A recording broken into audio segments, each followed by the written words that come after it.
Hey everyone, in today's video, for those of you who are interested, we're going to talk a little bit more about options contracts, and specifically we're going to look at some very basic options trading strategies and how the options market really operates. So, as a refresher, right in front of us we have a call contract, in this case on Apple. We're going to say that there's a $300 strike price. Additionally, we'll say that the expiration date is August 30th, just to make things, a little bit easier.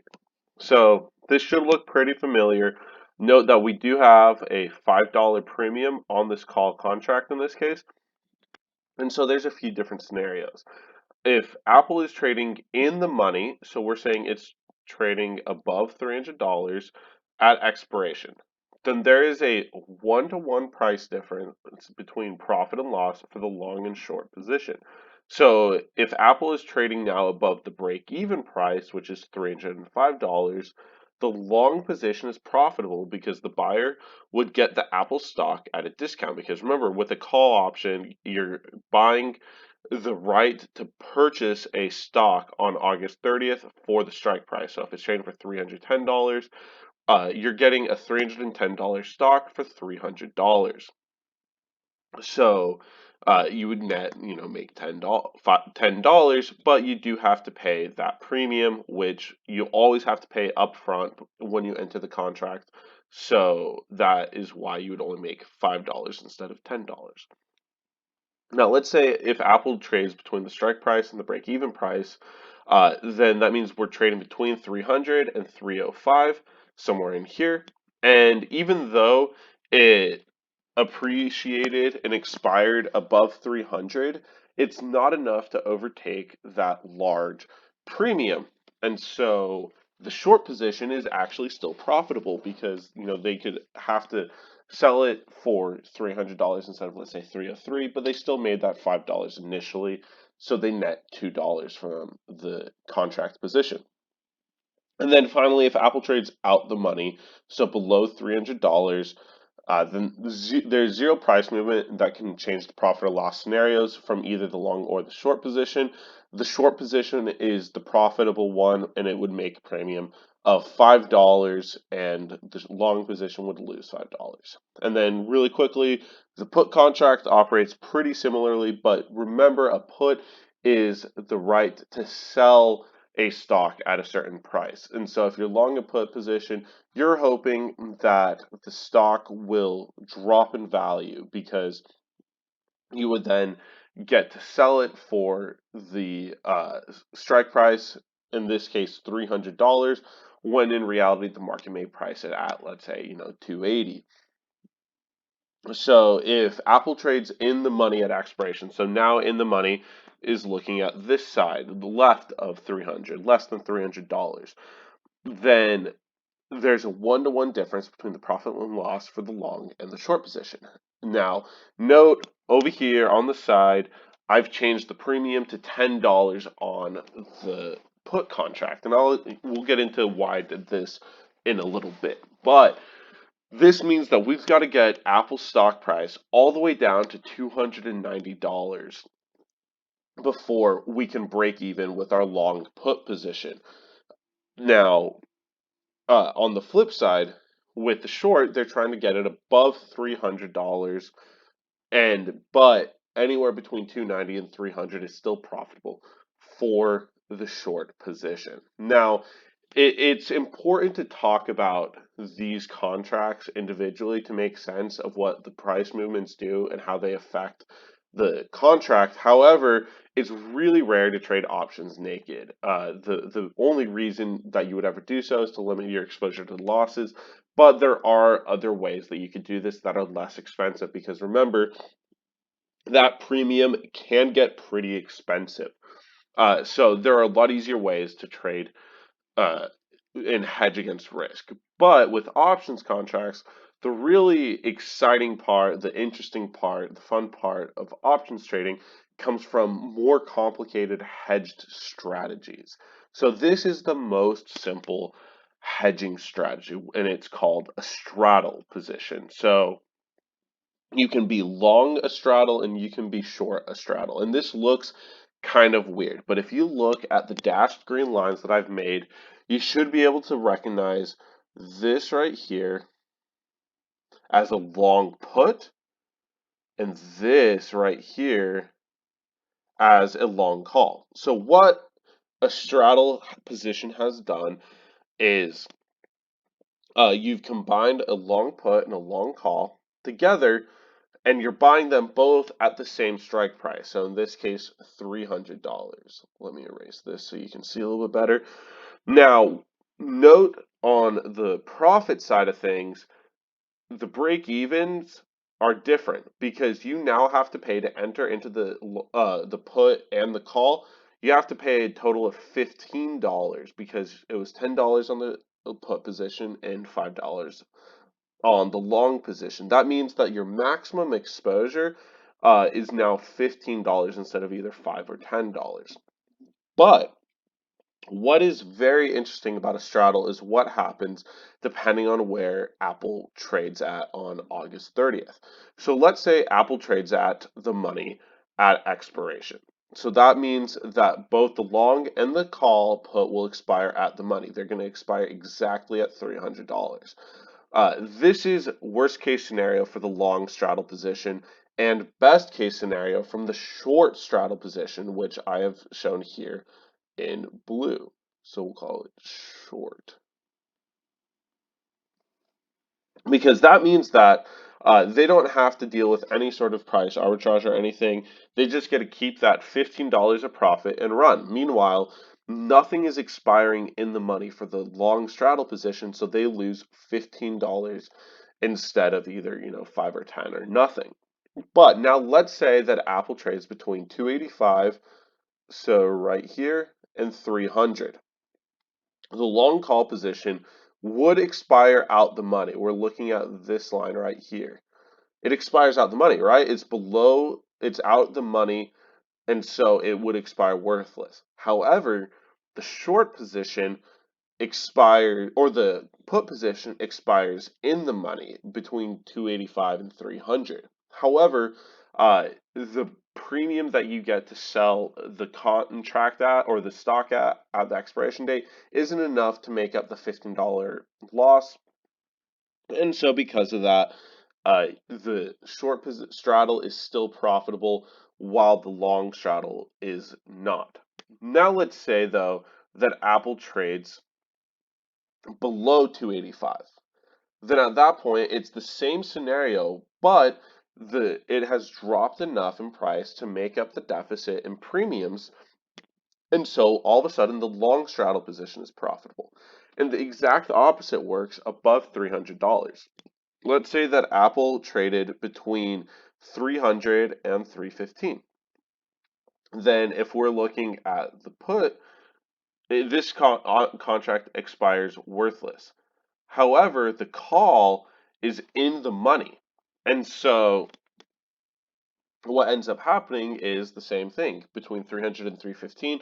The short straddle position is still profitable. However, above 315, it is now profitable for the long position or for the long straddle position. And so it takes a lot of bit more work to understand the profit and loss scenarios from these positions, but notice the overarching theme here.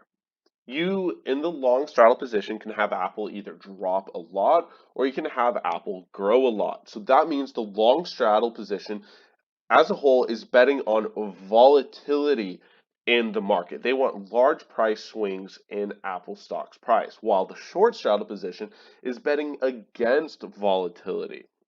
Also, note that the premiums, as I mentioned, are cumulative. So this is an important consideration anytime you want to enter into something like a straddle position, because the premium affects it's important to understand how large the premiums can be, because note that there is now, instead of a, let's, five or a 10 or $20 gap between profitability for the long straddle position, we're now talking about $30. We're saying Apple has got to move $15 up or $15 down to get profitable. Additionally, remember that the premium is a cost of risk, so the more volatile a stock is, the more expensive such a contract would be. So, and finally, remember that the only way the underlying's initial price is factored in is through the option premium. So you're really just looking for volatility with these contracts. Now let's get even a little bit more in depth because options trading requires a certain level of active management. Now, what do I mean by that? I mean that if I were to go into this August 30th Apple straddle, I'm not just going to enter the contract and then just, leave it. I'm going to actively manage it. So, for example, let's say Apple had a really good day and next week the stock surged to $340.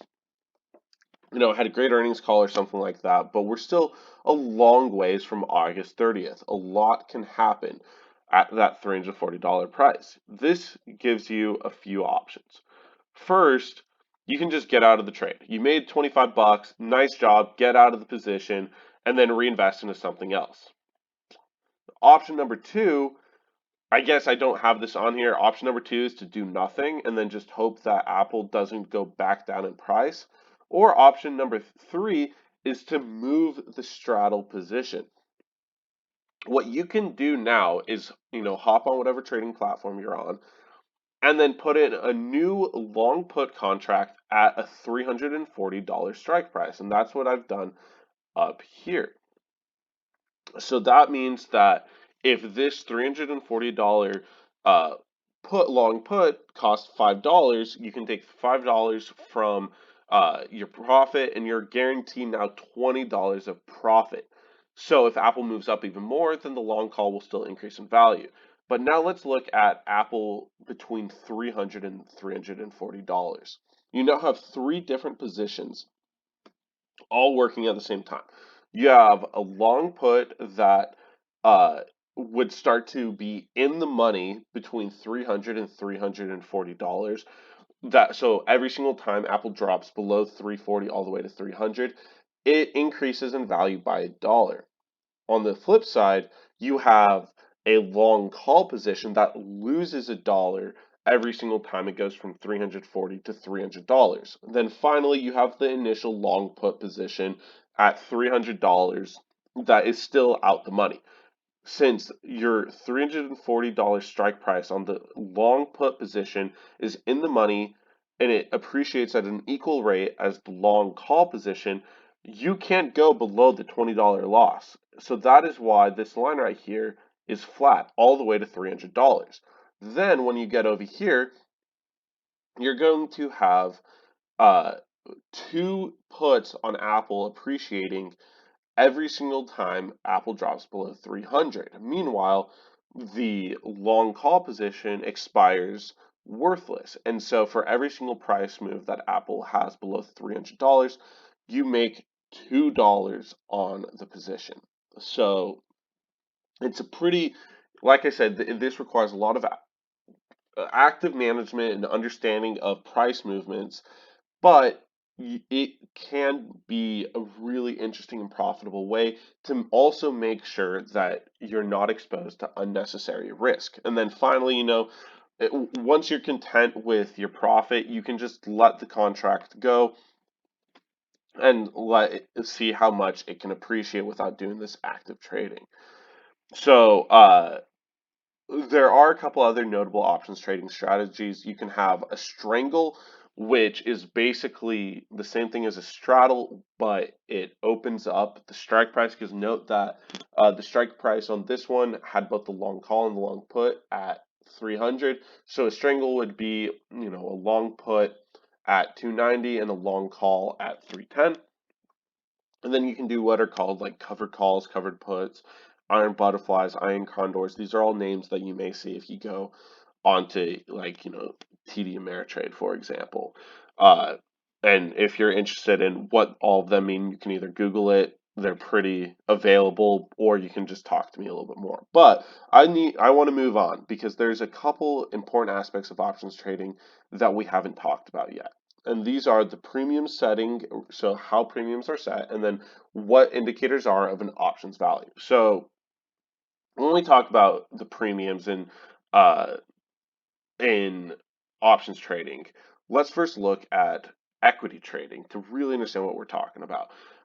When we're trading equities, we care about the first derivative of an asset. So if you remember, the profit from that you get from a stock is the price that it is when you sell the stock minus the price when you buy the stock times the quantity of the stock that you own.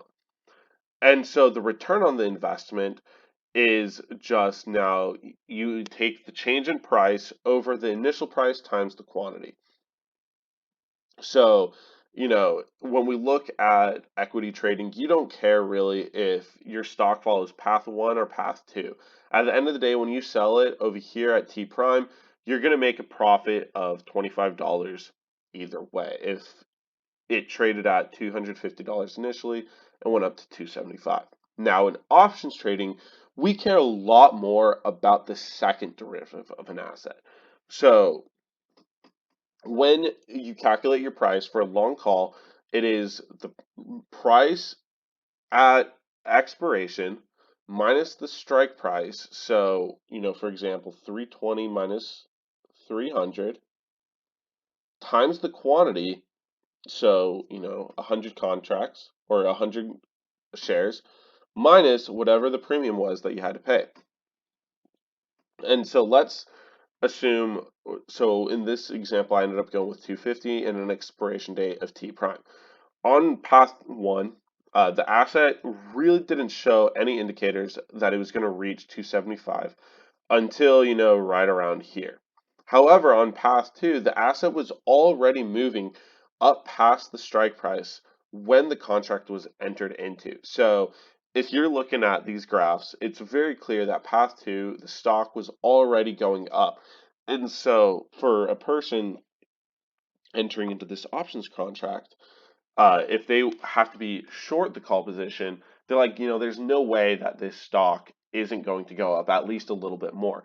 So I want you to pay me more to enter into this contract. So path two would likely induce a higher option premium than path one.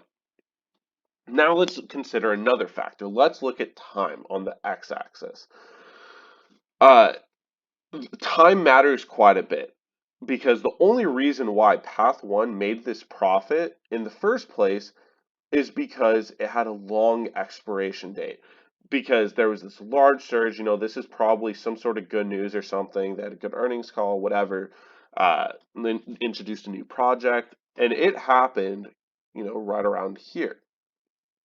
So if you had got into a contract with an expiration date of T double prime, the stock would have expired probably worthless. And so what this means is that there's additional risk that is posed by time. So, path two, if it had expired at T double prime, it still would have been valuable.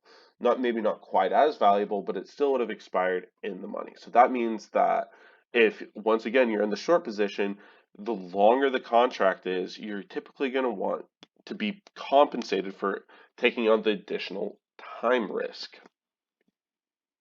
So remember, finally, not all stocks and contracts have the same volatility, and with options, volatility equals risk. So let's look at three different possible investments for an underlying. This is just going to be an aggregate portfolio of a whole bunch of U.S. Treasuries. This first one. Then we have GameStop, and then we have the S&P 500 ETF. Which one looks the most stable? Well, if we look over here on the treasuries, they've gone in value down, a few dollars, not the end of the world in the last 8 months. If we look on the other end, the S&P 500, it has grown quite a bit, but first off, the S&P 500 is pretty stable and predictable in its growth, and second, these little spikes aren't huge, so we know how it's going to generally move. Then GameStop, we're literally looking at the y-axis is between 0 and $500 here. It's all over the place. So you have to ask yourself which one poses the most risk to a short trader. It's probably going to be GameStop followed by the S&P 500. And so these premiums are going to go in the order of GameStop by far having the largest, followed the S&P 500, and then this Treasury ETF. So when we are trying to understand how a stock moves, because you can't just immediately always pick it out and understand just immediate investor sentiment, there are what we call the five options Greeks, and they are theta, delta, gamma, vega, and rho. And I'm just going to give you a very quick uh, summary of what each of them are. First off is delta. Delta is just the rate of change in the value of an option contract in relation to the change of an option's underlying asset price. And so the scale usually runs from either -1 to 1 or -100 to 100. It means the same thing, just different scale. So if a long call position is deep in the money, then delta will approach 1. If it is deep out the money, then delta approaches 0. And the short operates this opposite direction, or the put operates the opposite direction. I should say put. So put that is super in the money approaches -1, etc. So if you look at this graph here, it goes from deep out the money with a delta of equal to 0, which is basically telling you that no matter what a change in Apple is, it doesn't matter if your strike price is 300, it doesn't matter if Apple goes from 195 to 200, the contract is still worthless, that nobody really is going to want to buy it from you to all the way up to, let's say we're going from 370 to 375. This means that uh, that Apple is just appreciating the contract is super powerful, and you're basically getting a dollar profit every single dollar that Apple moves, and so the delta will reflect that. So when you're trying to do a hedge strategy such as a straddle, investors will hedge their portfolios by maintaining what we call a delta neutral position in the trade. So they're trying to say that this is basically just trying to say that uh, you want some sort of value added to your contract, regardless of if the stock goes up or down. Now, theta is associated with time decay and what the time decay the contract is exposed to. So contracts that are the most sensitive to time are the ones or have the most money or at the money or close to it. Uh, Whenever they are at the money, the time is going to matter a lot because it means that there's a lot of sensitivity to between the underlying assets movement and then the value. So theta is always going to be the highest for contracts that are near the strike price and at a medium to long range from expiration. So it can be interpreted as we can interpret this theta value as the value gained or lost as time passes, all else held equal. And so if a contract has no time sensitivity, then theta is equal to 0. So that could mean that either it's basically expired or it's such a long contract length away that it really doesn't matter if the underlying moves a little bit because there's going to be so much time for there to be different price moves to begin with.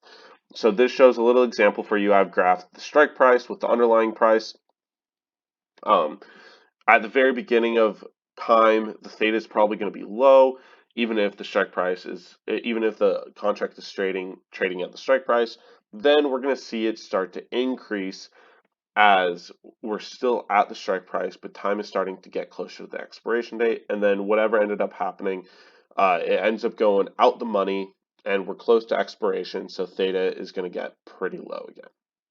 Then vega is the rate of change between an option's value and the underlying asset's volatility. So once again, looking at the GameStop short squeeze in February, uh, nobody could predict GameStop's movement because it was so volatile.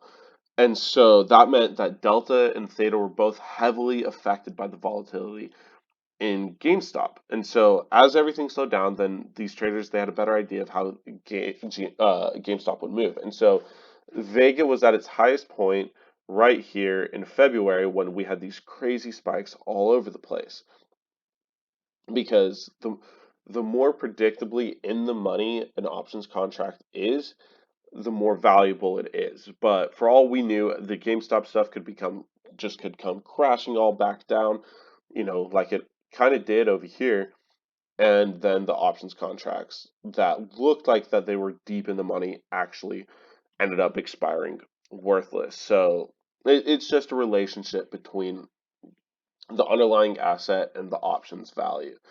Then finally, gamma is just the rate of change of delta. So we're looking at the derivative of delta, and it's just used to calculate the price sensitivity to change. So it's essentially the second derivative of the relationship between the option and the underlying asset's price. And if gamma is high, then that means a price change into the money will significantly affect the contract's delta. It's similar to Vega, but the big difference is that Vega is hypothetical price movements, while gamma is measuring real time price movements. So finally, to close, I've pulled a screenshot from TD Ameritrade, and what you can look at here is an actual what it looks like for hypothetical options contracts. Now, I pulled this screenshot in June, so the expiration dates may not make a ton of sense to you, but that's because I pulled this on like June 10th or something like that. So we can see here, these are the expiration dates.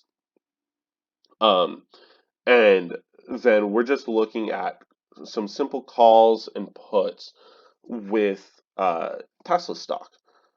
And so it shows you when we can look at the prices, this what the bid and the ask are saying is this is the price of entering into a call contract and a put contract.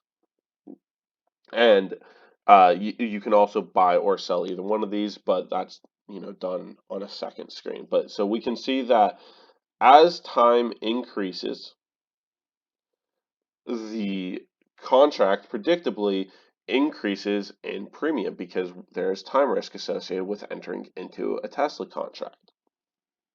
Additionally, we can see that uh, as the strike price increases, so we have the strike price here, and it goes from 607 to 615, and on this day it was trading at 611. So this is expiring. This is already in the money, about at the money. Now we're getting out of the money at 612 and 615.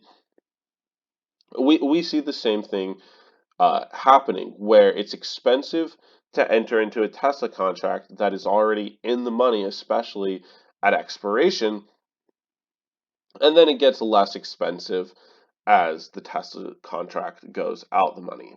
Additionally, we can see the deltas. We see a high delta for the contract that when we would enter it is already in the money, and that delta goes down as you go to a contract that is out the money. So basically, these options contracts, this is what you would look like if you wanted to trade an options contract. Then, just for fun, let's look at the equivalent for GameStop. This was when GameStop is trading at 232.